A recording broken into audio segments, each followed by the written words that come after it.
Adobe ইলাস্ট্রেটরের আজকের এই video থেকে আমরা গ্রিড এবং রোলার বিষয় সম্পর্কে জানব। এই বিষয়গুলি অ্যাডোবি ইলাস্ট্রেটরের মোস্ট পপুলার এবং মোস্ট ইউজেবল। এই জিনিসগুলি আপনাদের লাগবে। তো আজকের ভিডিওটি শুরু করার আগে আপনাদের প্রত্যেকের কাছে একটা রিকোয়েস্ট করতে চাই, সেটা হচ্ছে আমার এই চ্যানেলে কিন্তু অনেক সাবস্ক্রাইবার রয়েছে যারা গ্রাফিক ডিজাইন শিখতেছেন। তো অ্যাডোবি ইলাস্ট্রেটরের পাশাপাশি কিন্তু আপনাদের অ্যাডোবি ফটোশপেরও প্রয়োজন পড়ে। তো সেক্ষেত্রে অ্যাডোবি ইলাস্ট্রেটরের পাশাপাশি আমার একটা চ্যানেল রয়েছে যেটার নাম হচ্ছে জিএফএক্স পিপল। তো আপনি যদি ইউটিউবে জিএফএক্স পিপল লিখে সার্চ করেন তাহলে সর্বপ্রথম আমার এই চ্যানেলটাই আসবে এবং এই চ্যানেলে কিন্তু খুবই ভালো মানের ভিডিও দেওয়া রয়েছে এবং ফটোশপের বেসিকের যে পর্বগুলি রয়েছে সেই পর্বগুলির ভিডিও কিন্তু দেওয়া রয়েছে। তো আপনি যদি বেসিক থেকে ফটোশপ শিখতে চান সেক্ষেত্রেও শিখতে পারবেন এবং ফটোশপ দিয়ে কিভাবে আপনি ছবি এডিটিং করতে পারবেন এবং সেই সম্পূর্ণ বিষয়গুলি কিন্তু এই চ্যানেলে দেওয়া রয়েছে। তো আপনাদের প্রত্যেকের কাছে একটা রিকোয়েস্ট, যারা গ্রাফিক ডিজাইন শিখবেন বা গ্রাফিক ডিজাইনার হতে চান, অ্যাডোবি ইলাস্ট্রেটরের পাশাপাশি কিন্তু আপনাদের ফটোশপেরও প্রয়োজন পড়ে। তো সেক্ষেত্রে অবশ্যই আমার এই চ্যানেলটিকে সাবস্ক্রাইব করে দিয়ে আমার এই চ্যানেলের ভিডিওগুলি অবশ্যই দেখবেন। তাহলে ফটোশপ প্লাস অ্যাডোবি ইলাস্ট্রেটর যখন আপনি পারবেন তখন দুইটা সফটওয়্যার কম্বিনেশনে আপনার গ্রাফিক ডিজাইন হওয়া অনেক বেশি সহজ হয়ে যাবে। তো চলুন আমরা এবার মূল কাজে চলে যাই। প্রথমে হচ্ছে আপনাদেরকে যে বিষয়টা আমি বলতে চাই সেটা হচ্ছে যে এখানে দুইটা বিষয় রয়েছে। এই যে এখানে আমাদের যেই রোলারের অপশনটা রয়েছে এগুলিকে বলা হয় রোলার, ঠিক আছে? এই যে এগুলি হচ্ছে রোলার। তো এখন প্রথমে আপনাদেরকে যে বিষয়টা বলতে চাই সেটা হচ্ছে, দেখেন আমার অ্যাডোবি ইলাস্ট্রেটরে কিন্তু এখন রোলারের অপশনটা নাই। তো এই রোলারটা কেন প্রয়োজন এবং কিভাবে ব্যবহার করতে হবে সম্পূর্ণ বিষয়টা আজকের এই ভিডিও থেকে জানতে পারবেন। প্রথমে হচ্ছে আপনি যদি এই অ্যাডোবি ইলাস্ট্রেটরে রোলার অপশনটাকে আপনি ইনেবল করতে চান, দুইটা ওয়ে আছে। একটা হচ্ছে কিবোর্ড থেকে কন্ট্রোল চেপে ধরে আর প্রেস করলে আপনার রোলারটা চলে আসবে। আবার যদি এটাকে সরায় ফেলতে চান তাহলে কিবোর্ড থেকে আবারও কন্ট্রোল আর প্রেস করলে এটা চলে যাবে। আরেকটা ওয়ে হচ্ছে আপনি যদি মাউসের রাইট বাটন ক্লিক করেন তাহলে এখানে দেখেন শো রোলার্স নামের একটা অপশন আছে, আপনি যদি এখানে ক্লিক করেন তাহলে রোলারটা আবার এখানে চলে আসবে। আবার যদি আপনি এটাকে হাইড করে দিতে চান তাহলে হাইড রোলার্সে ক্লিক করলে আবারও এটা চলে যাবে। তো এবার হচ্ছে আমরা রোলারের বিষয়টা শিখি, তারপর আমরা গাইডের বিষয়টা শিখব। তো এখন এই যে রোলারটা, এই রোলারটা কিন্তু আপনারা যারা আমার নিয়মিত চ্যানেলের ভিউয়ার্স রয়েছেন তারা কিন্তু প্রত্যেকেই জানেন যে রোলারটা আসলে কি জন্য ব্যবহার করতে হয়। তো এইটার মূল যে বিষয়টা রয়েছে, যে ফর্মুলাটা রয়েছে সেটাই একটু বলে নিচ্ছি। তো প্রথমে দেখেন আমি এখান থেকে রেক্ট্যাঙ্গেল টুল নিয়ে আমি ধরেন এখানে এটা ধরেন আমার একটা ডিজাইন, এক্সাম্পল হিসেবে আপনি এটা একটা ডিজাইন ধরতে পারেন। এখন এই যে আমাদের শেপটা রয়েছে এই শেপের তো অবশ্যই নির্দিষ্ট একটা মিডল পয়েন্ট রয়েছে, তাই না? ধরেন এখান থেকে এই পর্যন্ত এটাকে দুইটা ভাগ করার পর আমরা যে অংশটা পাই সেটা হচ্ছে আমাদের মিডল পয়েন্ট বা সেন্টার পয়েন্ট। তো এই যে সেন্টার পয়েন্টটা এটা কেন প্রয়োজন পড়ে সেটাই আমরা দেখে নিচ্ছি। এখন আমরা নর্মালি ধরেন টাইপ টুলে যাচ্ছি। টাইপ টুলে যাওয়ার পর এখন আমরা ধরেন এখান থেকে নর্মালি DESIGN আমরা এই ডিজাইন লেখাটাকে লিখে নিলাম।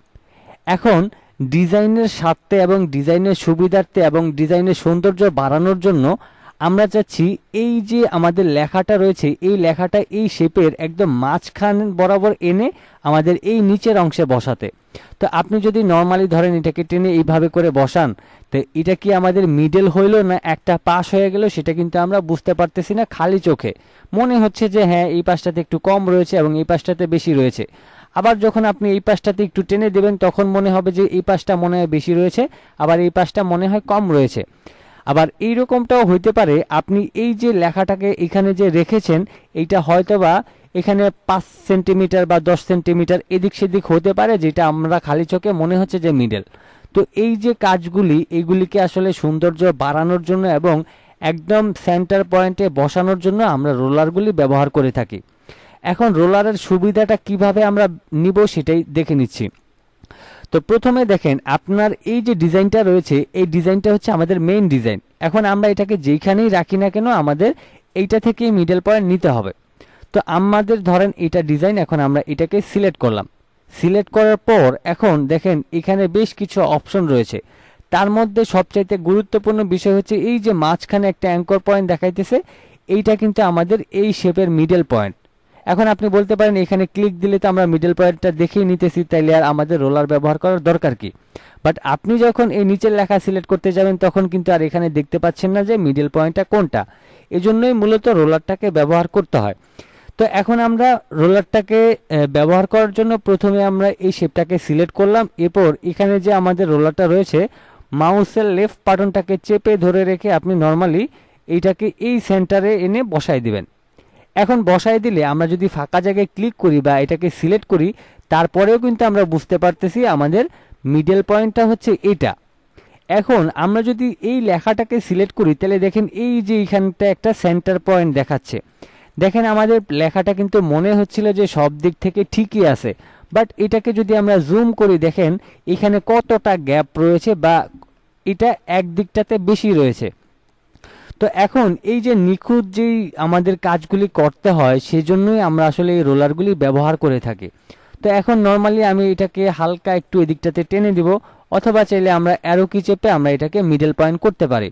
তবে এখানে একটা বিষয় হচ্ছে যে এই যে হালকা একটু এদিক সেদিক রয়েছে সেটা হালকা একটু হতে পারে, বাট অত বেশি আপনাকে করা যাবে না।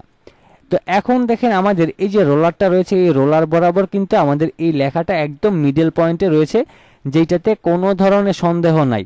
বাট আপনি যদি এই রোলারটাকে ব্যবহার না করতেন সেক্ষেত্রে আপনি এক্স্যাক্টলি এটাকে একদম মাঝখান পয়েন্টে কিন্তু বসাইতে পারতেন না। ওকে, এটা হচ্ছে রোলারের একটা সুবিধা গেল। এখন এখানে আরো বেশ কিছু সুবিধা রয়েছে, যেমন আমি এখান থেকে ধরেন এই রাউন্ড একটা সার্কেল নিলাম। এখন এই রাউন্ড সার্কেলটার মাঝখানের পয়েন্ট আমাদেরকে বের করতে হবে। কেন বের করতে হবে সেটা আমরা একটু পরে গেলে বুঝতে পারবো। আমি সুবিধার্থে এটাকে আলাদা একটা কালার দিয়ে নিচ্ছি। তো প্রথমে হচ্ছে এই যে আমাদের বৃত্তটা, ধরেন এই বৃত্তটা আমাদের একদম মিডল পয়েন্টটাই আমাদের প্রয়োজন পড়বে কোনো একটা ডিজাইন বসানোর ক্ষেত্রে। তো এখন আমরা যদি এটাতে ক্লিক দেই, দেওয়ার পরে যদি কোনো একটা শেপ এখানে টেনে আনি তাহলে তো এখানের আবারও মিডল পয়েন্ট দেখতে পারবো না। তো সেক্ষেত্রে আমাদেরকে এটার মিডল পয়েন্টটা ঠিক রাখার জন্য বা আমাদের বোঝার সুবিধার্থে আমরা প্রথমে ধরেন উপর থেকে মাউসের লেফট বাটনটা ক্লিক করে এই অ্যাঙ্কর পয়েন্টে একটা আমরা রোলার বসায় নিলাম। তারপর এটাকে আমরা সিলেক্ট করে মাউসের লেফট বাটনটা ক্লিক করে এই অ্যাঙ্কর পয়েন্টে একটাকে বসিয়ে নিলাম। এইবার যদি আমরা ফাঁকা জায়গায় ক্লিক করি বা অন্য একটা শেপকেও আমরা সিলেক্ট করি, তাও কিন্তু আমরা বুঝতে পারবো যে আমাদের মিডল পয়েন্ট হচ্ছে এটা। এই যে আমাদের যে মাউস পয়েন্টারটা দেখতেছেন এটা হচ্ছে আমাদের সেন্টার পয়েন্ট। তো এবার আমি এটাকে একটা কালার দিয়ে নিচ্ছি। এখন ধরেন এই যে শেপটা রয়েছে আমি এটাকে আরেকটু ছোট করে দিই। এখন এই যে চার কর্নারের যে শেপটা রয়েছে, আমরা যদি এইগুলিকে এই রোলারের মাধ্যমে মিডল পয়েন্টটা বের করতে না পারতাম বা না পারি, তাইলে কিন্তু এই যে কালো শেপটা রয়েছে এটাকে মিডল পয়েন্টে বসানোর জন্য আমাদের কখনোই পসিবল না। যদিও একটা ওয়ে রয়েছে, সেটাও আমি আপনাদেরকে দেখিয়ে দিচ্ছি। তো নর্মালি ধরেন আমরা এই যে রোলারের যে বিষয়টা আছে সেটা ক্লিয়ার হয়ে নিয়ে আগে তারপর অন্য একটা ওয়ে দেখিয়ে দিচ্ছি। তো প্রথমে আপনি এই শেপটাকে সিলেক্ট করবেন, এরপর মাউসের লেফট বাটনটা ক্লিক করে নর্মালি যখন আপনি এখানে আসবেন তখন আপনাকে সেন্টার পয়েন্ট তো দেখাবে, বাট আমরা সহজে কিন্তু বুঝতেও পারতেছি যে এটা একদমই মিডল পয়েন্টে রয়েছে, তাতে কোনো সন্দেহ নাই। তো সেই ক্ষেত্রে আপনি যখন এই ধরনের মিডল পয়েন্টগুলি আপনি মেনটেন করে কাজ করবেন তখন আপনার ডিজাইনের কোয়ালিটি কিন্তু অনেক ভালো হবে এবং অনেক দেখতে সুন্দর লাগবে।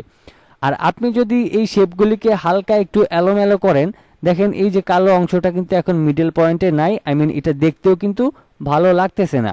তো এই জন্য আপনি যেই কোনো শেপের মেজারমেন্ট ঠিক করার জন্য আপনাকে অবশ্যই এই রোলারটাকে ব্যবহার করতেই হবে, এবং এক্স্যাক্টলি আপনাকে প্রত্যেকটা সেন্টার পয়েন্টে আপনাকে কোনো একটা অবজেক্টকে বসাতে হলে বা কোনো একটা লেটারকে বসাইতে হলে আপনাকে এই রোলারের সুবিধাটা কিন্তু নিতেই হবে। আচ্ছা, এইবার হচ্ছে আমরা রোলারের এখানকার কাহিনীটা বুঝলাম। এখন এইখানে যে আমাদের রোলারগুলি রয়েছে, দেখেন আমি যদি নর্মালি এটাকে সিলেক্ট করতে চাই, সিলেক্ট করে যদি আমি এগুলিকে ডিলিট করতে চাই, তাহলে মাউসের লেফট বাটনটা ক্লিক করে এইভাবে সিলেক্ট করবেন, তারপর কিবোর্ড থেকে ডিলিট প্রেস করবেন, আমাদের রোলারটা চলে গিয়েছে। একইভাবে আপনি এই পাশে রোলারটাকেও যদি ডিলিট করতে চান তাহলে নর্মালি এইভাবে সিলেক্ট করবেন, তারপর ডিলিট করে দিবেন। এখন এখানে আরো বেশ কিছু রোলারের সুবিধা রয়েছে, যেমন নর্মালি আমি ধরেন এখান থেকে একটা রোলার নিলাম, তারপর এখান থেকে আমি একটা রোলার নিলাম। এখন আমি চাচ্ছি যে এই দুইটার মাঝখানে একটা বৃত্ত নিতে, সেই ক্ষেত্রে আমি কিন্তু এই সেন্টার পয়েন্টে রেখে আমি চাইলে একটা বৃত্ত নিতে পারি। এখন আমি ধরেন এখান থেকে আলাদা একটা কালার দিয়ে নিলাম, দেন আমার হয়ে গেল। এখন এই যে আমরা একবার উপর থেকে টানি, একবার এই সাইড থেকে টানি, এটাকে না টেনে যদি দুইটা রোলারকে আমরা একসাথে টানতে পারি তাহলে আমাদের অনেকটা সময়ও বাঁচলো এবং আমাদের জন্য কাজটা সুবিধারও হইল। তো এখন এই উপরের রোলারটা এবং এই নিচের রোলারটা যদি আপনি একসাথে টেনে মাঝখানে নিয়ে আসতে চান তাহলে কিবোর্ড থেকে কন্ট্রোল ধরবেন এবং এই কর্নার থেকে মাউসের লেফট বাটনটা ক্লিক করে ধরে রেখে আপনি নর্মালি যেই স্থানে রাখতে চান সেখানে ছেড়ে দিলে আপনার এইরকম দুইটা আপনার রোলার একসাথে চলে আসবে। তো মূলত এইগুলি হচ্ছে রোলার এবং এইখানে যেগুলি দেখা যাইতেছে এইগুলিকে বলা হয় গাইড। তো এই গাইডের আরও বেশ কিছু সুবিধা এবং অসুবিধা রয়েছে। যেমন নর্মালি আমরা এখান থেকে যদি কোনো একটা নির্দিষ্ট গাইডকে আমরা ডিলিট করতে চাই তাহলে আমরা মাউসের লেফট বাটনটা ক্লিক করে সিলেক্ট করে কিবোর্ড থেকে ডিলিট করলে আমাদের এই গাইড অপশনগুলি ডিলিট হয়ে যাবে। এখন এখানে আরও বেশ কিছু গুরুত্বপূর্ণ বিষয় রয়েছে। যেমন আমি ধরেন এখান থেকে একটা গাইড নিলাম, এখন কোনো একটা কাজের সুবিধার্থে আমাদের এই গাইডটাকে লক করে রাখতে হয়। কেন লক করে রাখতে হয় সেটা আমি আপনাদেরকে বলি। যেমন আমি ধরেন এই মাঝখানের পয়েন্ট থেকে আমি একটা সার্কেল নিলাম, এখন এখানে আমি একটা কালার দিলাম। এখন আমাদের কোনো কাজের ভুল ত্রুটির ক্রমে যদি এই গাইডটা আমাদের একটু এদিকে চলে আসে তাইলে কিন্তু আমাদের গেল, এটা কিন্তু আমাদের সরে গেল। তো সেই ক্ষেত্রে আমাদের কিন্তু কাজটা একদম এলোমেলো হয়ে গেল। তো এই ধরনের অসুবিধাগুলি যদি না করতে চান বা এই গাইডটা যদি আপনার সম্পূর্ণ ডিজাইন শেষ হওয়া পর্যন্ত প্রয়োজন পড়ে সেক্ষেত্রে কিন্তু এটাকে আপনি লক করার মতো অপশনও পাবেন। যেমন আপনি যদি নর্মালি এই যে গাইড অপশনটা রয়েছে এই দুইটা গাইডকে যদি আমরা লক করতে চাই তাহলে সাদা 8 বাটে রাইট বাটন ক্লিক করবেন। ক্লিক করার পর এখান থেকে দেখেন লক গাইড নামের একটা অপশন আছে, আপনি যদি এখানে ক্লিক করে দেন তাইলে এখন আপনি বারবার এগুলিকে সিলেক্ট করলেও কিন্তু সিলেক্ট করতে পারবেন না এবং সিলেক্ট করে আপনি কিবোর্ড থেকে ডিলিট প্রেস করতে চাইলেও এগুলি কিন্তু ডিলিট হবে না, কারণ এই যে গাইডটা রয়েছে এটাকে আমরা লক করে রেখেছি, এই জন্য এটা এখন আর এখান থেকে সরবে না। তো ফাইনালি আপনার যখন সম্পূর্ণ ডিজাইনের কাজটা শেষ হয়ে যাবে তখন তো এই গাইডগুলি আপনাকে ডিলিট করার প্রয়োজন পড়বে। তো তখন আপনি যে কাজটা করবেন রাইট বাটন ক্লিক করে এখান থেকে এই যে লক গাইড অপশনটা রয়েছে এখানে টিক মার্ক আবারও এখানে একটা ক্লিক করে দিবেন। এবার আপনি এখান থেকে আবারও নর্মালি সিলেক্ট করে কিবোর্ড থেকে ডিলিট প্রেস করলে আপনার এই গাইডগুলি চলে যাবে। তো এই ছিল আমাদের আজকের ভিডিও। শেষবারের মতো আমি আবারও বলছি, আপনারা যারা অ্যাডোবি ইলাস্ট্রেটরের ভিডিওগুলি দেখেন তারা আমার এই ফটোশপের চ্যানেলে এসে আমার চ্যানেলটিকে সাবস্ক্রাইব করে রাখবেন এবং এই চ্যানেলের ভিডিওগুলি দেখবেন। এখানে বেসিক থেকে শুরু করে ফটো এডিটিং থেকে পাসপোর্ট সাইজের ছবি এবং এছাড়াও আপনি যত ধরনের ভিডিও চান সেগুলি এখানে আপলোড দেওয়া রয়েছে অলরেডি। তো সেক্ষেত্রে অবশ্যই যারা ফটোশপ বেসিক থেকে অ্যাডভান্স পর্যন্ত শিখতে চান আমার এই চ্যানেলটিকে সাবস্ক্রাইব করে রাখতে পারেন। এবং আপনাদের সুবিধার্থে আমি আমার এই চ্যানেলের ভিডিও ডেসক্রিপশন বক্সটা যদি আপনি চেক করেন সেক্ষেত্রেও লিঙ্ক পেয়ে যাবেন, অথবা আপনি যদি চান যে ইউটিউবে এসে জিএফএক্স পিপল লিখে সার্চ করতে তাইলেও আমার চ্যানেলটা সর্বপ্রথম আপনি পেয়ে যাবেন। তো এই ছিল আমাদের আজকের টিউটোরিয়াল। সবাই ভালো থাকবেন, সুস্থ থাকবেন, আল্লাহ হাফেজ।